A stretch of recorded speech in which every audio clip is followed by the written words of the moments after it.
减肥是一辈子的事，用餐盘减肥就是让你可以持续一辈子的好方法。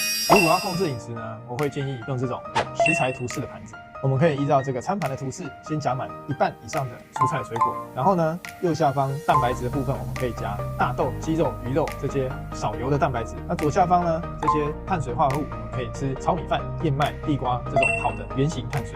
这样吃下去呢，即使你装的分量很多，你的热量也不会超标，而且兼顾各种营养素，就能满足你的身体需求。一段时间以后，即使你没有餐盘，你吃东西的习惯也会跟照餐盘的比例来调整。追踪徐医师，一夜好眠不打呼。